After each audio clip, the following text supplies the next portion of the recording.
Historias olvidadas, voces que aún resuenan. Ilustres Anónimos.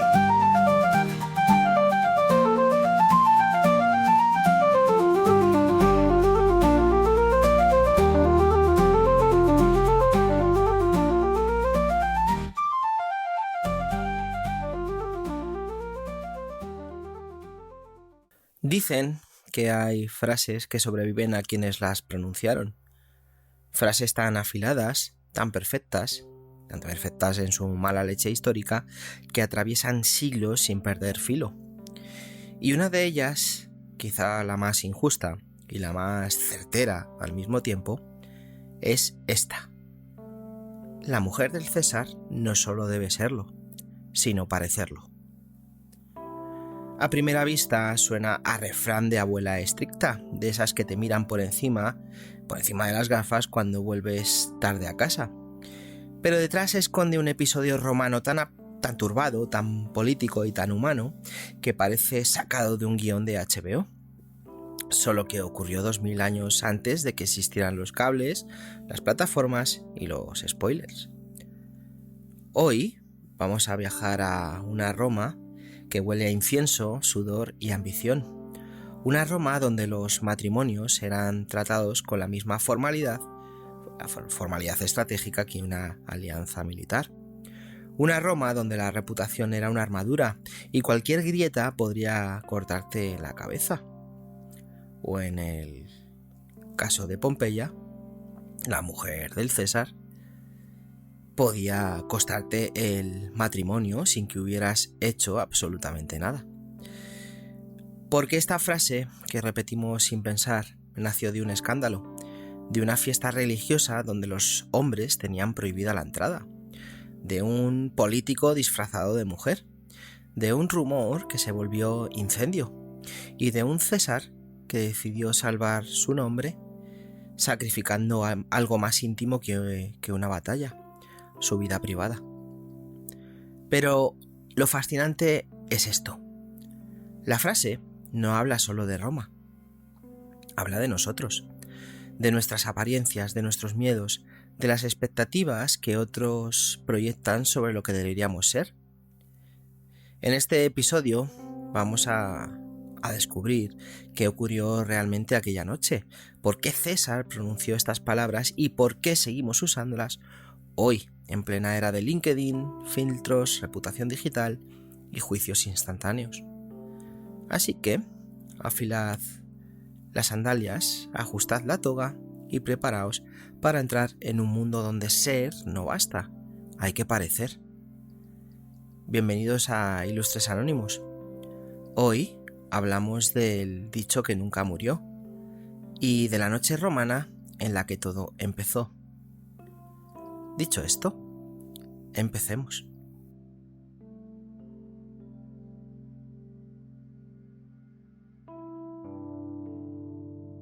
Bueno, vamos a hablar de Roma, donde todo es teatro y todos somos actores. Roma no era una ciudad, era un escenario. Un lugar donde cada gesto tenía público, cada palabra tenía eco y cada error tenía precio. A simple vista, la capital del mundo antiguo era un laberinto de columnas, foros y estatuas que miraban al infinito con gesto severo. Pero bajo ese mármol había algo mucho más humano, obsesión por la imagen. El honor, esa palabra que en latín sonaba casi a tambores, era la moneda invisible que lo movía todo. Podías perder dinero, legiones o territorio, y el Senado te perdonaba. Pero perder la reputación, eso básicamente era como morir antes de morir. Las élites romanas vivían conscientes de que sus actos eran observados por miles de ojos, los de los ciudadanos, los de los enemigos políticos, los de los poetas maliciosos que te destrozaban en 2 versos. Y por supuesto, los de los dioses, que para los romanos funcionaban un poco como redes sociales antiguas. Lo veían todo, opinaban de todo y tenían tendencia a castigarte cuando menos lo esperabas. En ese contexto aparece Julio César, el gran Julio César que todos conocemos. Un hombre que entendió mejor que nadie la importancia de la puesta en escena. César no solo era un militar brillante, era un director de marketing antes de que el marketing existiera. Sabía que en Roma ganaba el que controlaba el discurso o el relato, no necesariamente la verdad. Y aquí es donde entra en juego un elemento esencial para nuestro episodio de hoy: el matrimonio romano como herramienta política. Casarse no equivalía a enamorarse, equivalía a firmar una alianza. Las mujeres de las grandes familias, en este caso Pompeya incluida, cargaban sobre sus hombros la responsabilidad de sostener la imagen de la casa. No podían votar, no podían gobernar, no podían decidir, pero un rumor sobre ellas podía tumbar carreras enteras. Imagina vivir en un mundo donde el prestigio era tan frágil que incluso una sospecha, solo una sospecha, bastaba para convertirte en un problema público. Roma era eso, una ciudad donde la intimidad estaba en manos de todos, donde la privacidad era un lujo desconocido, donde la moral se juzgaba en plazas abiertas entre gritos, gestos y cuchillos escondidos en las túnicas. En esa Roma teatral, cada personaje estaba obligado a interpretar un papel impecable. Y cuando alguien se salía del guión, aunque fuera por accidente, el escándalo corría como vino derramado entre las losas calientes del foro. Bueno, así que, con esto que hemos contado ya tenemos el escenario. Una ciudad vigilante, un pueblo que exige pureza simbólica, un líder que necesita mantener su autoridad intacta, y una mujer, Pompeya, cuya vida privada está a punto de convertirse en un asunto de Estado. Porque bajo esas columnas majestuosas, Roma tenía una habilidad especial para convertir un chisme en tragedia. Y fue exactamente lo que ocurrió aquella noche en la que un hombre entró disfrazado en una ceremonia prohibida y encendió una mecha que lleva ardiendo 2000 años. Bueno, pues ya tenemos, como decía, el escenario montado. Vamos a ver qué pasó. Vamos a hablar de la noche prohibida de la Bona Dea. Y es que Roma tenía muchas fiestas, pero pocas, vamos a decirlo así, tan secretas y tan temidas como la de la Bona Dea, que se traduciría algo así como la buena diosa. Una ceremonia reservada exclusivamente para mujeres, donde no podía entrar ni por accidente el sonido de una voz masculina. Ni estatuas de hombres dejaban, las tapaban con mantos para que ni su mirada de piedra asistiera. Era una celebración cargada de simbolismo: fertilidad, pureza, protección de la casa, una mezcla de rito religioso y una reunión social donde se bebía vino disfrazado de leche de uva. Es que los romanos tampoco es que fueran muy sutiles, la verdad. Y donde las mujeres podían hablar sin la vigilancia crónica de los hombres. Ese es como una fiesta de pijamas, vamos a decirlo así. Ese año el honor de acoger la ceremonia que recaía en la casa de Julio César, porque su esposa Pompeya era la anfitriona ideal, joven, noble, respetada. Vamos, que la elección no fue casual. Todo en Roma era político, incluso las diosas. La velada prometía calma ritual, hasta que apareció Publio Clodio Pulcro. De Clodio hablamos el otro día. Bueno, Clodio, patricio orgulloso, seductor irónico, enemigo ocasional de César y experto en meterse donde no debía, decidió infiltrarse en la ceremonia. Ojo, no por devoción, desde luego. Las fuentes antiguas sugieren que quería encontrarse con Pompeya a solas, o al menos impresionar a alguien dentro. O quizá, otros también lo insinúan, solo buscaba provocar a César, no sería tan raro. Sea como sea, Clodio tomó la decisión más absurda y teatral posible: entrar disfrazado de mujer. Y sí, un político romano de alto rango, oculto bajo un velo, intentando pasar por una esclava de arpa suave y voz dócil. Bueno, imaginaos la escena, ¿no? Un hombre de más de 30 años, con pies demasiado grandes para las sandalias y peludos, seguro, moviéndose entre matronas que se conocían desde niñas. Clodio habría pasado la prueba si la mala suerte, no hubiese intervenido, ¿no? En forma de una esclava perspicaz. Una de las asistentes notó que aquella muchacha, entre comillas, tenía un mentón sospechosamente firme y preguntó por su familia. Clodio tartamudeó una respuesta que habría hecho llorar a los dioses, pero llorar de risa, evidentemente. El disfraz cayó, las mujeres gritaron, el ritual se interrumpió y el rumor se disparó por toda Roma con la velocidad de una piedra cuesta abajo. Un hombre había entrado en la ceremonia sagrada. Ojo, en casa del César.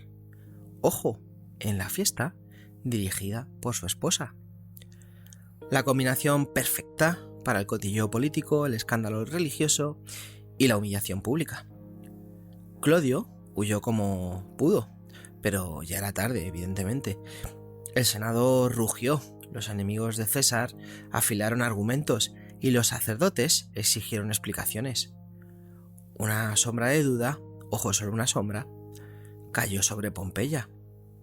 Y en Roma, una sombra era suficiente para escribir un destino. César, atrapado entre la lealtad privada y la supervivencia pública, tomó una decisión que aún resuena 2000 años después: divorciarse de Pompeya. El gesto era político, el mensaje letal, y cuando le preguntaron si creía que su esposa había cometido algún error, respondió la frase que se convertiría en sentencia: la mujer de César debe estar por encima de toda sospecha.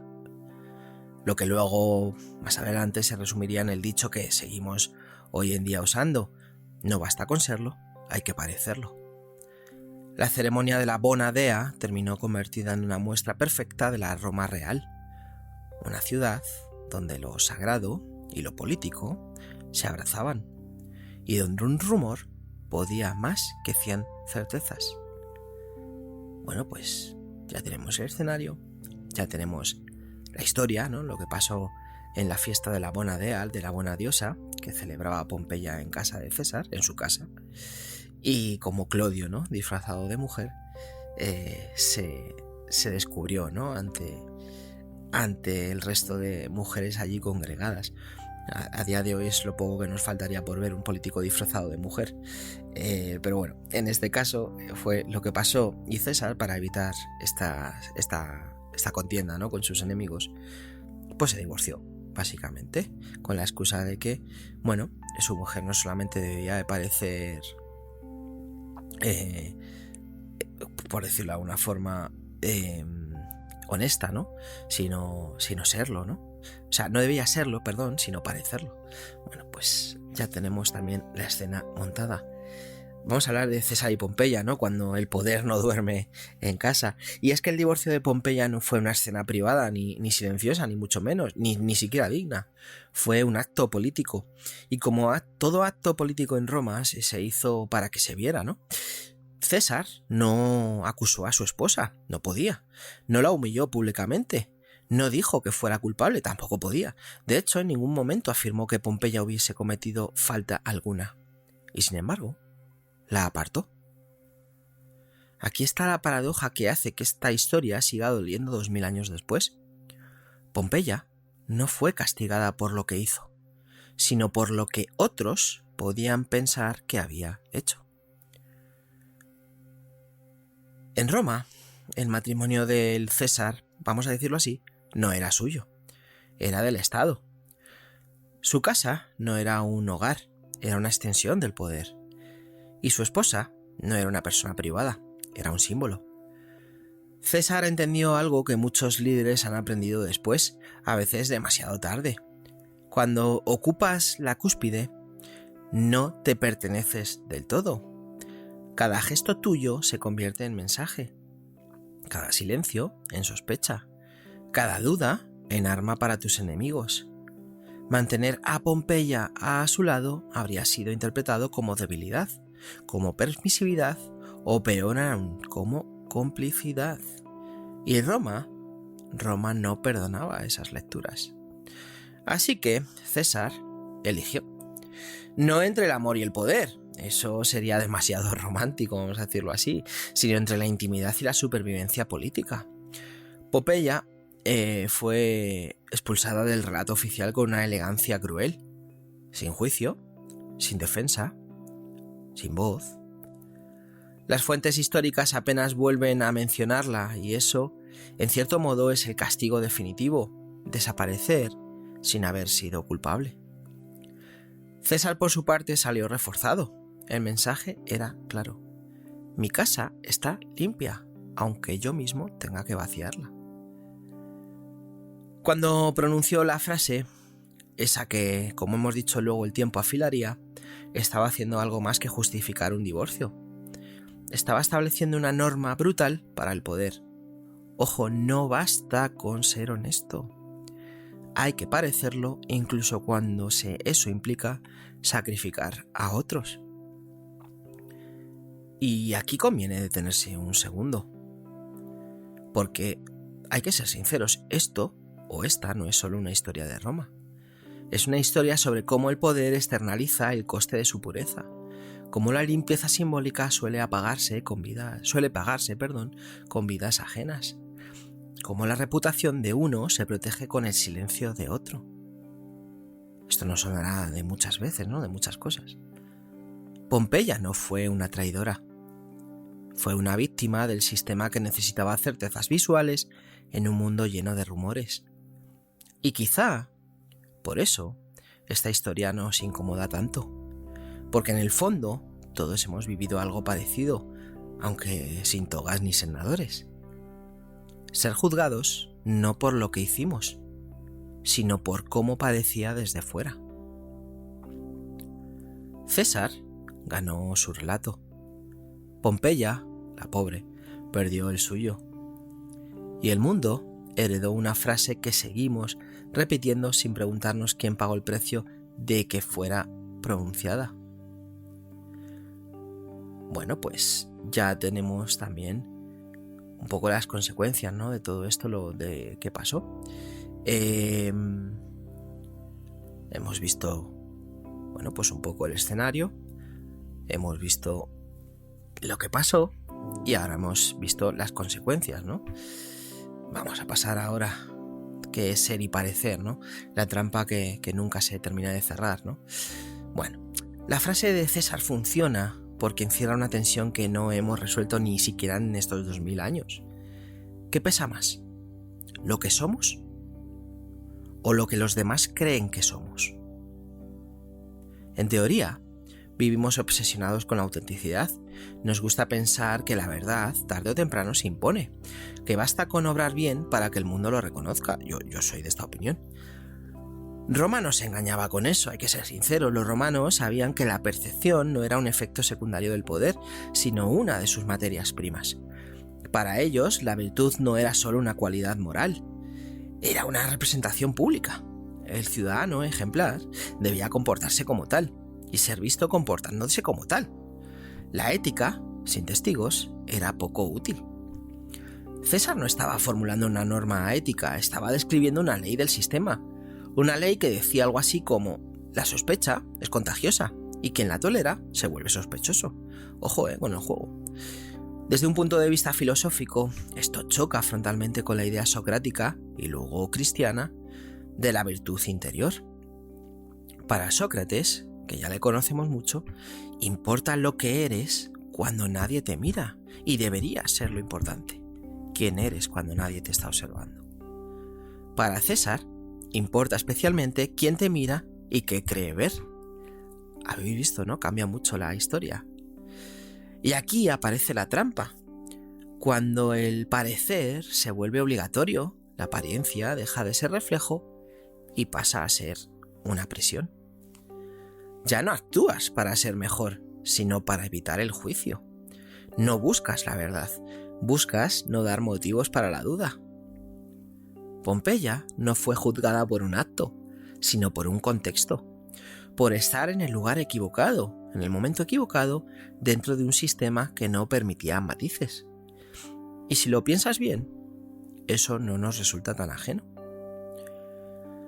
Vivimos en una época donde la reputación es cuantificable. Likes, retweets, valoraciones, reseñas, perfiles públicos, donde basta una captura fuera de contexto para convertir la ambigüedad en condena. Hemos heredado el mundo de César, no el de Sócrates, aunque sea una lástima. Decimos que creemos en la presunción de inocencia, pero actuamos como si la sospecha fuese prueba suficiente, y esto lo vemos todos los días. Y lo hacemos no porque seamos peores, ojo, sino porque el sistema premia la certeza rápida frente a la reflexión lenta. El ser es complejo, contradictorio y humano.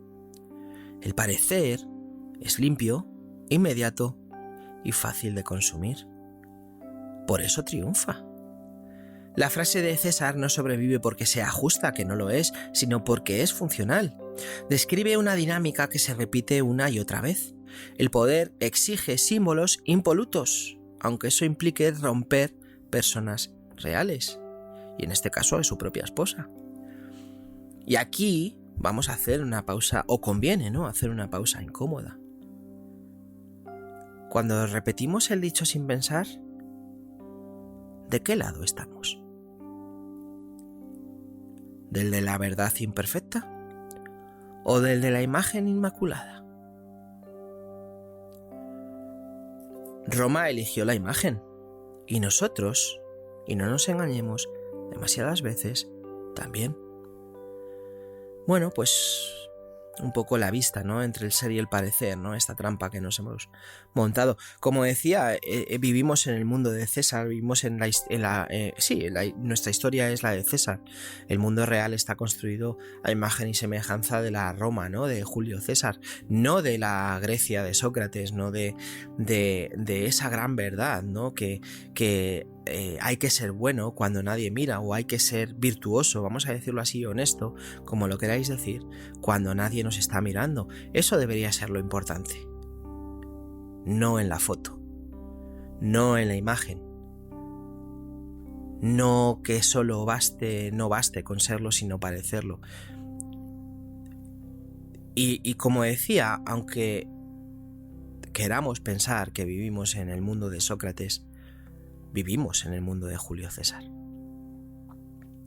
Vemos la imagen, hacemos nuestras presuposiciones, sin más contexto que el que tenemos, y evaluamos en base a esa imagen, en base a esa frase, en base a...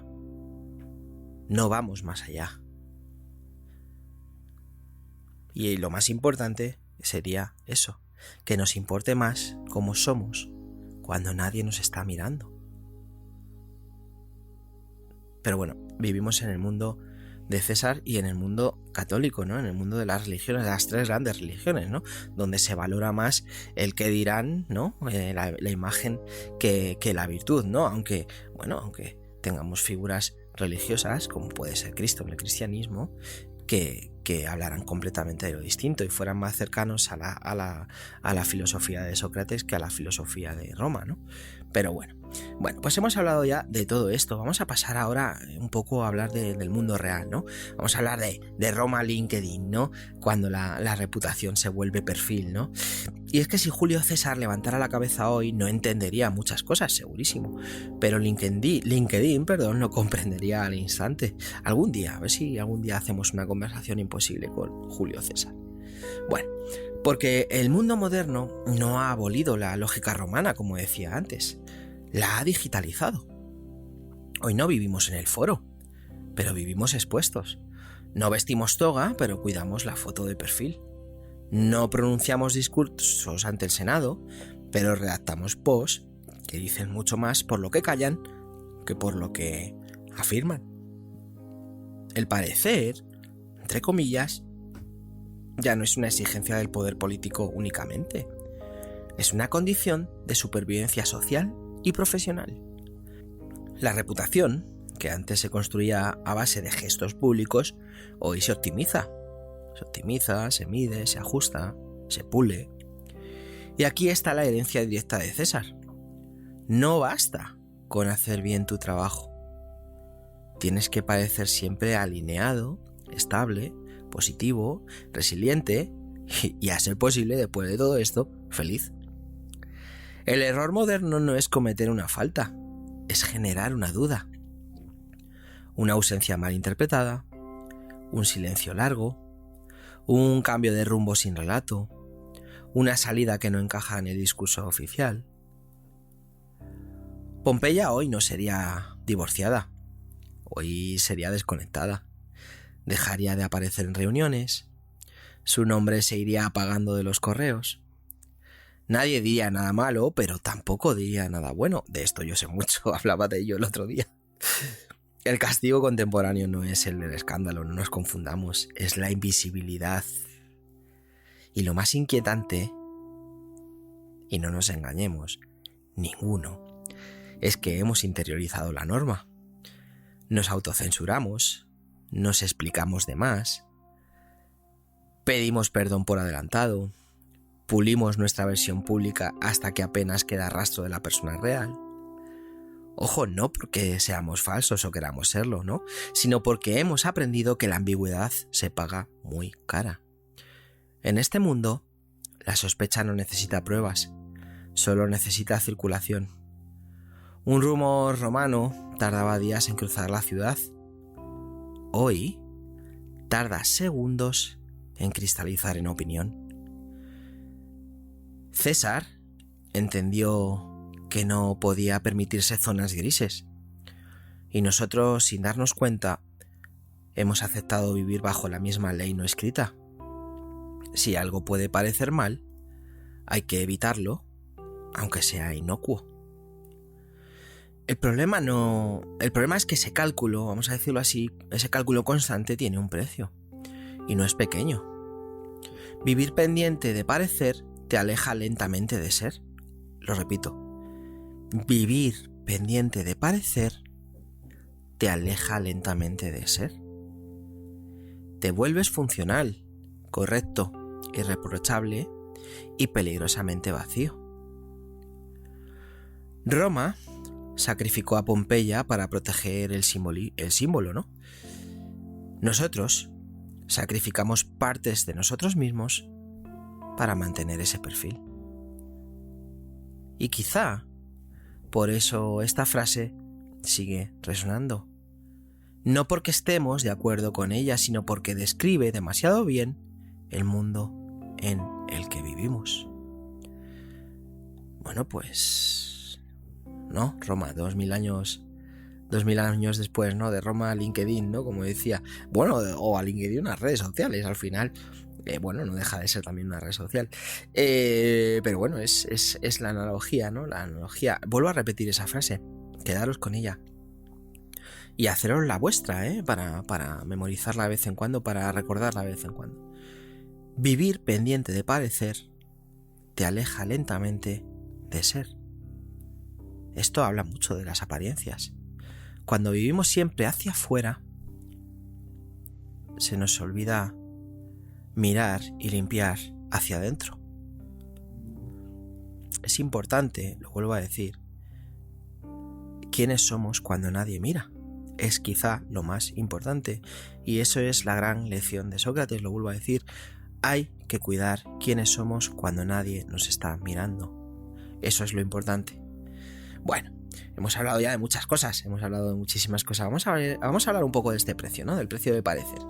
Y es que parecer es caro, ojo, que no penséis que no. Es mucho más caro de lo que solemos admitir. No se paga con dinero, sino con renuncias silenciosas. Con palabras que no dices, con emociones que ocultas, con explicaciones que das aunque nadie te las haya pedido. Está la famosa frase de excusatio non petita, accusatio manifiesta, ¿no? Bueno, pues explicaciones que das aunque nadie te las pida, ¿no? El mundo del parecer exige coherencia absoluta, pero la vida no funciona así, ojo. La vida es contradictoria, torpe, cambiante, y cuando intentas ajustar esa complejidad a una imagen pulida, algo acaba rompiéndose, es que es lógico.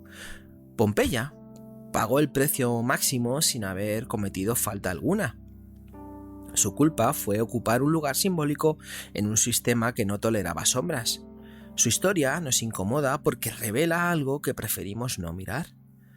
A veces la injusticia no es un error del sistema, sino su consecuencia lógica. César no, vamos a decirlo así, César no fue cruel por capricho, ¿no? Fue eficaz. Y ahí está el verdadero escalofrío. Cuando el parecer se convierte en norma, la empatía, eso de lo que tanto hablo últimamente, pasa a ser un lujo. La duda, una amenaza, y la humanidad, un riesgo calculado. Hoy lo vemos en empresas, en política, en redes, en relaciones personales. No se castiga tanto el error como la posibilidad de que el error exista. No se juzga lo ocurrido, sino lo que podría interpretarse. A cuánta gente, ¿no? Se cancela hoy en día por cosas que luego a lo mejor ni siquiera son verdad. Vivimos rodeados de relatos perfectos y personas exhaustas. Yo estoy exhausto, lo reconozco. El coste psicológico es enorme. Y de esto hemos hablado muchas veces, pero es importante que lo entendamos. Ansiedad, hipercontrol, miedo a desviarse, necesidad constante de validación. Yo peco de todo esto. Una vida entera vigilando el escaparate, mientras el interior se queda a oscuras. Y aquí es donde conviene detenerse y preguntarse algo incómodo.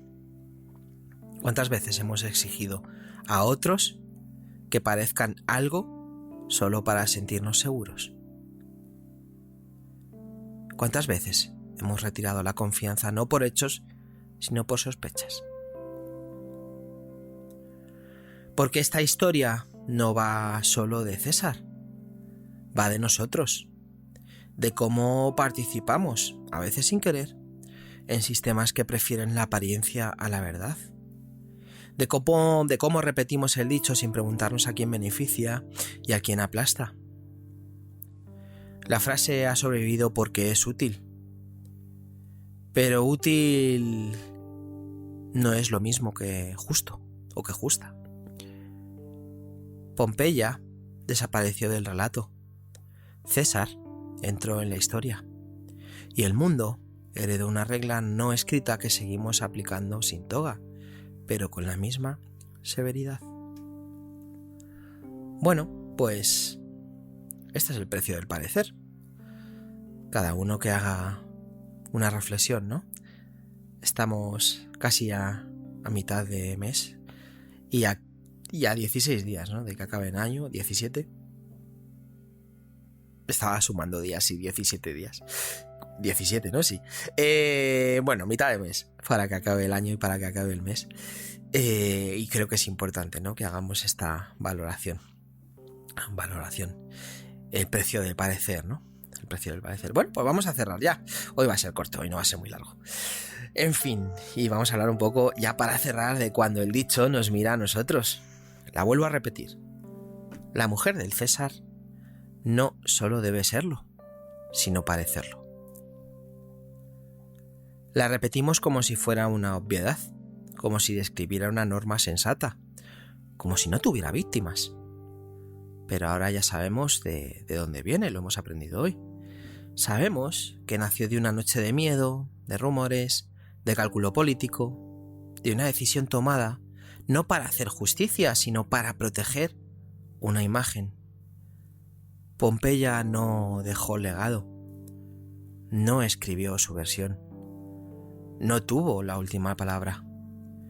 Su historia se disolvió en los márgenes mientras la frase que la borró se hacía eterna.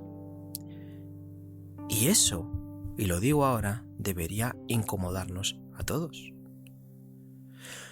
Porque cada vez que exigimos a alguien que esté por encima de toda sospecha, cada vez que confundimos prudencia con pureza, cada vez que penalizamos la ambigüedad humana, estamos repitiendo el gesto de César. No con toga, no con senado, pero con la misma lógica. El problema no es que la frase exista. El problema es que siga teniendo razón. Vivimos en un mundo que castiga la duda y premia la imagen clara, que prefiere relatos coherentes a personas reales, que se siente más seguro juzgando que escuchando. Tal vez el verdadero acto de rebeldía hoy no sea parecer intachable, sino permitirnos y permitir a otros ser humanos sin pedir disculpas por adelantado. César entendió cómo funciona el poder, pero quizá nosotros, 2000 años después, podamos permitirnos entender algo más. Y aquí va. Que una sociedad que exige parecer perfecto acaba olvidando cómo es la verdad. Y con esa idea incómoda, pero necesaria, cerramos este episodio de Ilustres Anónimos. Porque a veces, cuestionar un dicho antiguo es la mejor manera de entender el mundo moderno.